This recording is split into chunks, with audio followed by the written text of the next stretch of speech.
I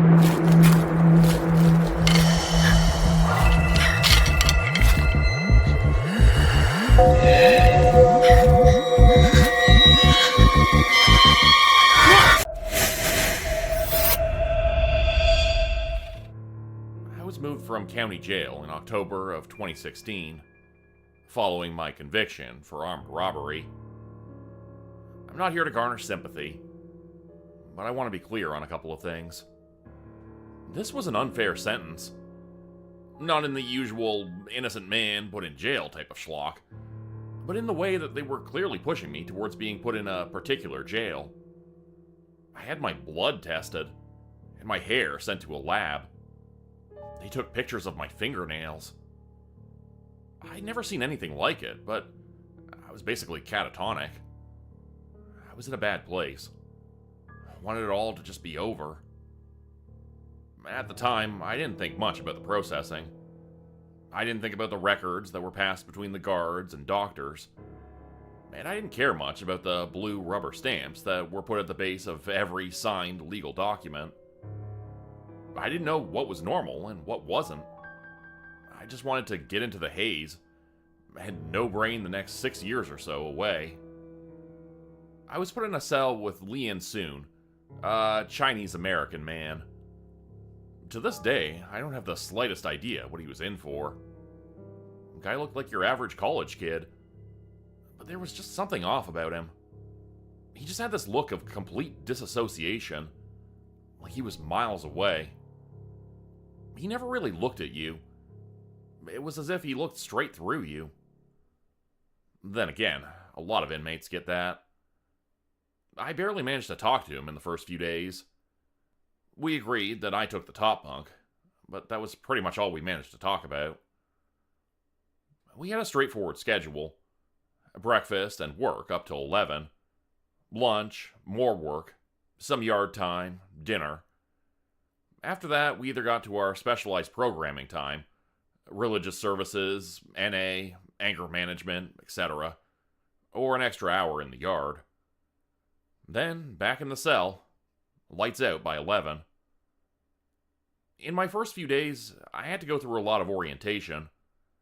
They were the kind of who's who introductions you might expect, but also just someone pointing to which shelf they stocked the detergent.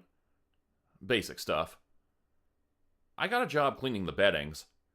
They were so cheap that a firm enough poke would go straight through them, like a piece of paper. Washing them was basically putting them in a shredder. We had to go on such a low setting that they rarely ever got clean. I swear I saw a cockroach in one of the pillowcases once, and the damn thing was still alive after the wash and dry. The pillows were also crap.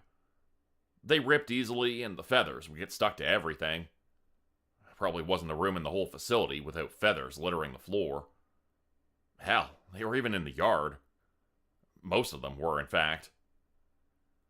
We'd have rotating schedules, so I rarely got to work with the same people 2 days in a row. I started to recognize a few faces, but people mostly kept to themselves. There was no locker room talk, no braggarts, no bravado, just people hunkering down and shutting up. But even early on, I noticed something was off. I think it all came down to the yard. People stayed away from the prison yard. No one used the exercise equipment. People just stuck to the walls, or silently walked by the fences. There were no loud conversations, no sports, nothing. And as soon as that free hour was up, people were pushing to get back in. From day one, I got the impression that the yard was a bad place to be. But no one would tell me why. What kind of prison has dust on the free weights? By the end of the first week, I'd started to get into a routine. I was out cold by 10 most nights. Hell, I had the bedding with the least holes in them. Might as well use that luxury. But there was that one night when I just couldn't sleep. I'd lay down, and then all of a sudden, I'd be wide awake. There was this whistling sound that came down the hall, and it just kept echoing in the back of my head. At first it was a wind, then a whistle, and with no other sound around, It kept growing in my head until it sounded like a goddamn fire truck siren. I'd push my hands against my ears, cover my head in a pillow, but it didn't do a thing. Finally, I just started to mutter to myself, just to fill the air with some other noise. "Please stop," I'd whisper. "Please stop." And the funny thing? It did. It stopped. The next day, I was exhausted. I kept nodding off. Breakfast, lunch, dinner, pretty much any time I could sit down. The guards would push me awake, and the other inmates just sort of stared at me. Some of them actively avoided me, like there was something wrong with me. When it was time for the yard, the guards took me aside and asked me to help them clean the common area. No yard time for me. Gotta sweep some feathers. That night, I went to bed as soon as I could. But the moment my head hit that pillow, I was wide awake again. And down through the hall, there was that howling sound. There was no way for me to sleep. The sound just kept growing, and all my tiredness was just gone. Whispering didn't work anymore. I had to speak out loud. Around midnight, I was still awake. I was just lying there talking to myself, putting words to the random thoughts in the back of my head to keep my mind occupied. Anything to drown out that awful droning noise outside. I couldn't let it grow further. It was like trying to stop a ship from sinking, one bucket of water at a time. I don't have the slightest idea how Leon tolerated it, but he didn't say a word.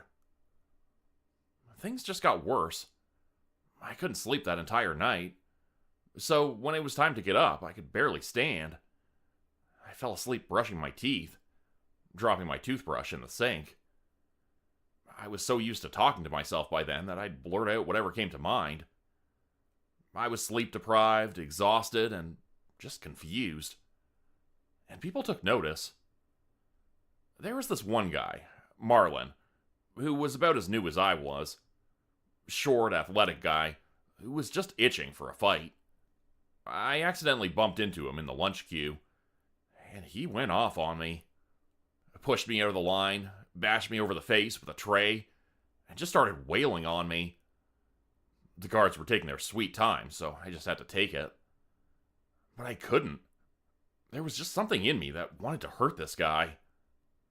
I grabbed his shirt and looked him in the eyes. "You want to get whipped, Greenie?" I said. "You want us to whip you?" I don't know where the words came from. It was just the first thing that came to mind. And the sleep deprivation just forced it out of my mouth like a hiccup. "What did you say?" he stammered.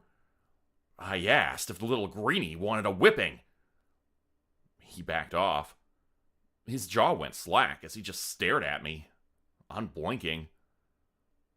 Just as I had found words out of nowhere, he'd lost them. His eyes teared up as he backed himself against a wall. The prison guards came up to restrain us, and I could see all the fight had run out of him. "See you at the orchard, Greenie," I added. "Whip, whip." Marlin broke down. He screamed, tears running out of his eyes. He dropped to the floor, and the guards had to carry him out. I thought I'd feel good after that, but the way everyone was staring at me made me feel like a museum exhibit. I had this sickeningly wide smile painted on my face, but it wasn't mine. None of this was me. I was losing control, and it scared the hell out of me. I was a puppet. That night, I didn't even bother trying to sleep. I knew that as soon as I'd lay down to try, I'd just be wide awake again. Instead, I tried sleeping on my feet, or sitting on the floor. This time, Leon couldn't ignore me. He sat up on his bed, looking at me instead of through me. "You want something?" he asked. "You itching?" "Nah," I said, shaking my head. "Just broken. Something's not right." "You phobic?" Trouble with the walls? Maybe. I don't know. Can't sleep. Looks like you sleep all the time. Just not in here. Yeah, I sighed. Yeah, that's about right. They stamp you when you get here? Got any stamps? Some, yeah. Blue ones. Everyone gets blue ones. What shape? Dunno. I shrugged. Leon took a long look at me. In those few dragging seconds, I could hear the wind outside growing louder, and I winced. I groaned to drown out the noise, but it was barely working. I might have to scream to keep it together for another night. I got 2 stamps, he said. A hand and a sunflower. You sure you don't know which one you got? Which did you get? I asked. What do they mean? I got the hand, he said. Most of us did. No idea what it means. But the sunflowers are always a bit... He pointed at me as if to make a point. Maladaptive. Private prisons, I chuckled. Bullshit, all of it. Leon leaned back in his bed and closed his eyes. Yeah, he sighed. Sorting us into flowers and hands like a goddamn daycare. Probably got a woodchuck and a dolphin stamp, too. Leon was out like a light. But, as expected, I couldn't sleep. I paced back and forth, screamed into a pillow, and tried massaging my ears. The scratching noise sort of helped, but I still found myself restless. Finally, I got out of bed and pressed my head against the door. Maybe if I let the wind howl, it'd take its pity on me. Maybe it would get to a point where it would either kill me or stop. I didn't care which, as long as something happened. But the strangest thing came to me. As I pressed my head against the door, the sound became clearer. The wind softened to a whistle, and then a gentle hum. The more I tried to lean into it, to listen, the more beautiful it became. Right there, leaning against the door, I had the best sleep of my entire life. The next morning, Leon pulled me up as the guards did their rounds. I'd slept all through the night, and I felt amazing. But even then and there, at my best, I could hear a little piercing sound.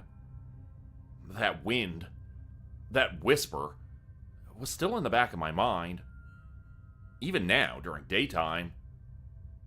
But all I had to do was lean into it, to listen, and a wave of calm would wash over me. It worried me how easy it was. You got through it? Leon asked. I'm getting there. I wasn't paying much attention during breakfast. I was zoned out, listening to what I had turned into a melody. Something was speaking to me, but not through words. Through emotions and sensation. So, it wasn't a word that warned me about Marlin creeping up on me with a sharpened toothbrush. It wasn't the guards or the other inmates. No. It was something in the back of my mind screaming at me to hurt him. So I did. All I heard was laughter. There was this alien joy springing up in my chest, forcing me to my feet. I remember turning around and the world looking different. I felt 4 feet taller. I was looking into Marlin's eyes, but I didn't see him.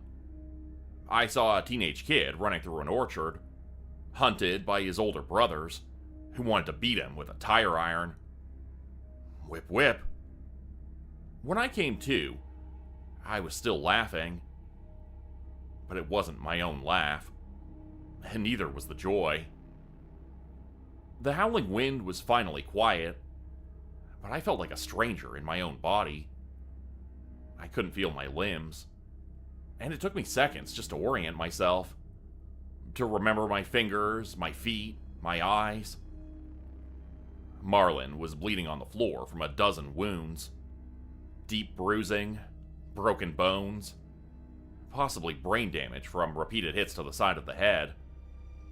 Involuntarily twitching, like a fish out of water. His mouth opening and closing. Like me, he just couldn't find the words. It looked like I'd beaten him with a goddamn tire iron. I was taken back to my cell without a word, paraded through the halls like a prize. I could feel the other inmates staring at me, trying to figure me out. As soon as I looked their way, I saw them recoil. I don't know what the hell they'd seen, but they were looking at me like a goddamn monster.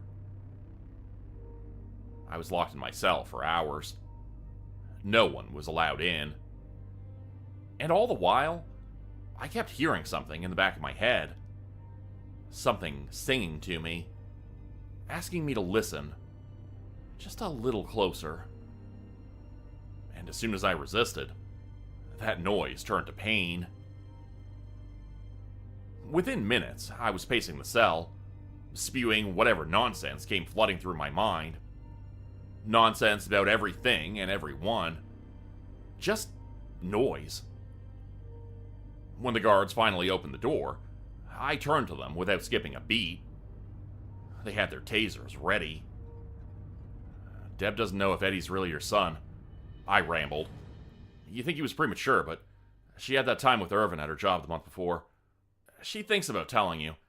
She thinks that might just be the push you need to finally divorce.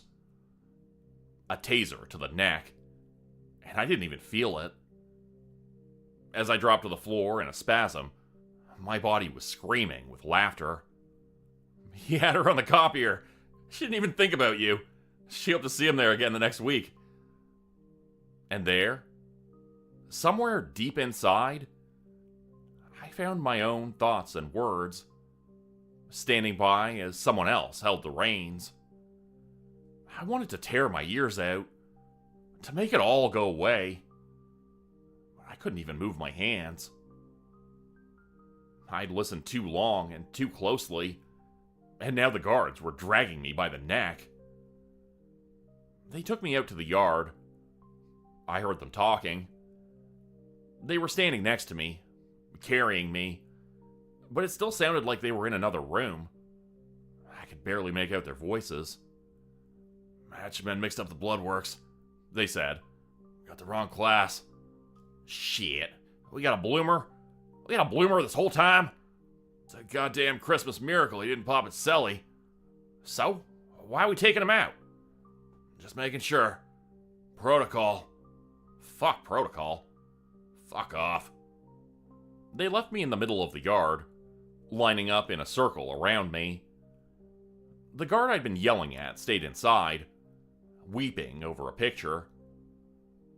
After a few minutes, I felt a tingle in my hands. It felt like being poured back into my body, like my mind was a liquid.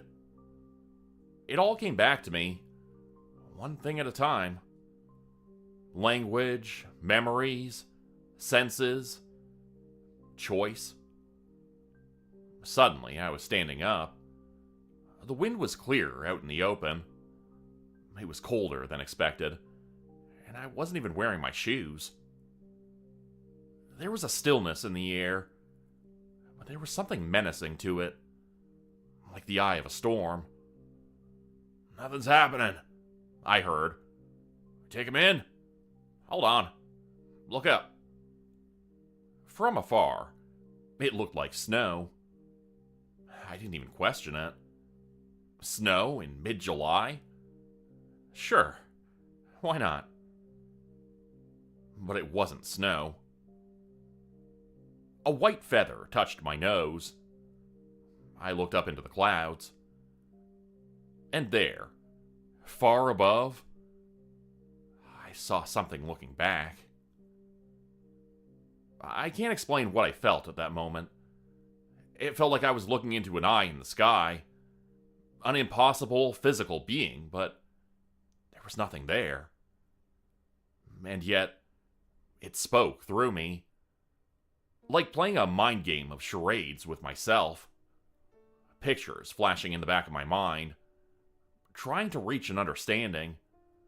Hundreds of memories pounding at the front of my brain every second, like a pitcher being filled up and spilling over the edge. I got a nosebleed trying to keep up. My eyes rolled back, but it still felt like I was looking up. It was easier to see with my eyes closed. My mouth seized up from trying to find 1,000 words at once, instead settling on noises and grunts.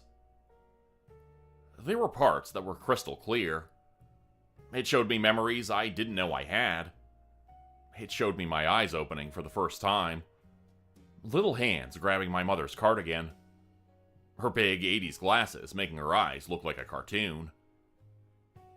It showed me waking up in my crib, reaching for the little toys dancing overhead. And I understood what it meant. That we were born with this instinctual drive to reach beyond our means, to stretch towards the sky, to grab and pull down the unknown to us, making it a part of ourselves. That the most basic instinct of my being was meant to be here, to do this, to reach up. No, I wheezed. All was silent. I looked down as I floated 6 feet off the ground. No, I groaned. Memories of long-lost dreams came rushing back. Pleasant thoughts you don't want to wake from. Promises of love, lust, joy, and comfort. It was all there, just waiting for me to take it. All I had to do was reach for it. To reach into the sky and take it. But there was something more. That eye in the sky looking down at me. Not malevolent, not angry, not evil. Just vast, beyond comprehension. I was nothing more than a strand of wheat, being plucked into the air by a curious farmer. No, no, no, no! I screamed. They came running up to me. Guards grabbed my legs, pulling me down. It felt like I was being torn in half. Part of me desperately reaching upwards, and my conscious self holding me to the ground. All the while, the pleasant silence was turning from a whisper to a scream. "We got it!" a guard yelled as the weather picked up. "Get him out of here! Get him!" Something let go of me. The guard on my left lost his breath as he suddenly went limp. With nothing but a whistle, I saw him whisked into the sky. Not a word of protest. Not a sound. Just a human life growing smaller and disappearing overhead. I dropped to the ground as they scrambled to get inside. Another guard fell flat on his stomach as something invisible grabbed his ankles. Again, a soft whistle, and he was gone. A spot in the dark. "Run! Come on!" The other guards were standing by the entrance, holding the doors open. They were waving at me, desperate for me to just run.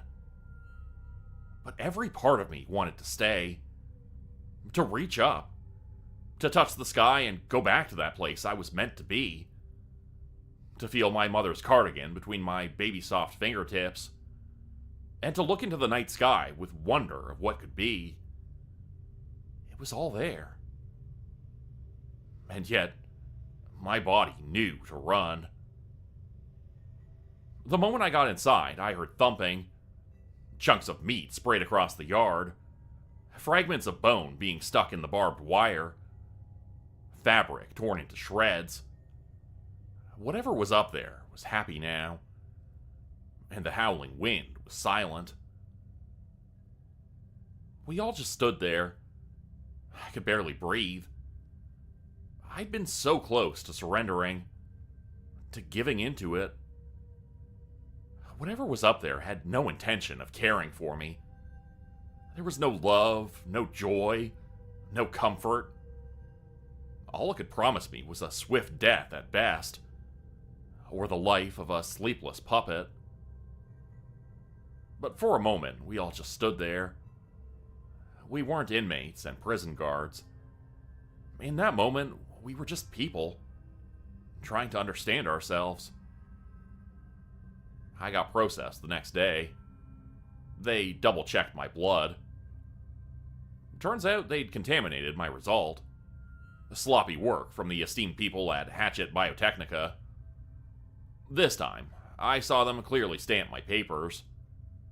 Blue ink, in the shape of a little sunflower. I was taken out of state. They said it was a matter of security, on account of getting into fights with Marlin. Apparently, he'd broken both legs and his shoulder. Still, I knew better. This wasn't a matter of security. This was about fixing a grave mistake. This prison had a purpose, but I wasn't part of it. Instead, I did my time in a place with no wind, and now I'm out on parole. To this day, I get a shiver up my spine when I hear the whistling wind. I'm scared of my dreams, of my memories. I'm afraid there's still something in me that wants to go back, to look up. My psychiatrist, Dr. Bogan, tells me I've got an agoraphobic trauma to deal with. She says she has some kind of experimental treatment for it. But I don't know. Overexposure therapy sounds dangerous. But even now, I find myself suddenly waking in the middle of the night. My body talking to itself. Telling truths I couldn't possibly know to an empty room. Sometimes not even in my own language. Sometimes in no language at all. Every now and then, a white feather still lands on my shoulder. And I just know that looking up will be the end of me. Or the start. Become a channel member today for early access, bonus videos, and special emojis only available to members. Check out the description below or click the join button for more info. If you'd like another way to help support the channel, please consider joining my Patreon page at patreon.com/Jordan Group Horror. As a patron, you'll get access to bonus videos and content. You'll be credited at the end of every video going forward, and if you decide to stay for 3 months, I'll name a character after you which will be featured in a Hollow's End story. Links to join the Patreon are in the description. Thanks everyone for listening. Please like, subscribe, and comment to help the channel continue to grow. And see you again next time at 4 p.m. Eastern Standard Time. Hope you have a great night.